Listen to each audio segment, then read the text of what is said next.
Tahukah Anda, salah satu keunggulan berbelanja di Siplah adalah Siplah sudah terintegrasi dengan regulasi yang berlaku? Nah, video kali ini akan menjelaskan penerapan Peraturan Menteri Keuangan atau PMK nomor 58 tahun 2022 di Siplah. Penerapan peraturan ini diimplementasikan dalam 3 poin perubahan dan penambahan fitur di Siplah, yaitu skema pemungutan pajak, tampilan barang PPN dan non-PPN, serta fitur invoice. Penasaran bagaimana implementasinya? Mari simak penjelasan berikut ini.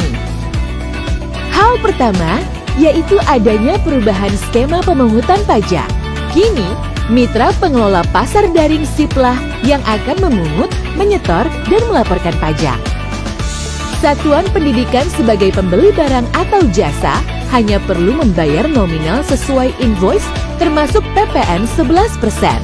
Kemudian mencatat invoice sebagai bukti potong dan bukti setor pajak yang sah di Arkas.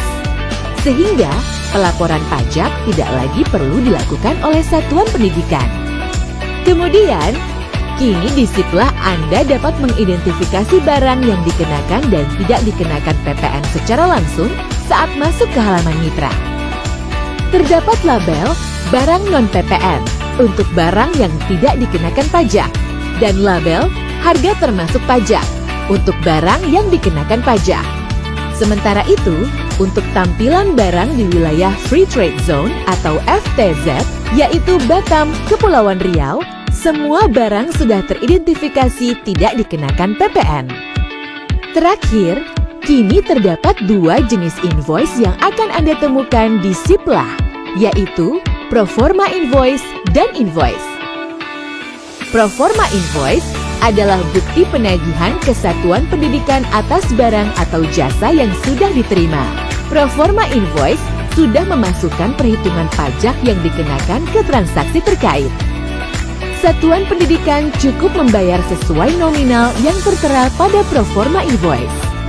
Sedangkan Invoice adalah dokumen yang didapatkan setelah satuan pendidikan melakukan pembayaran.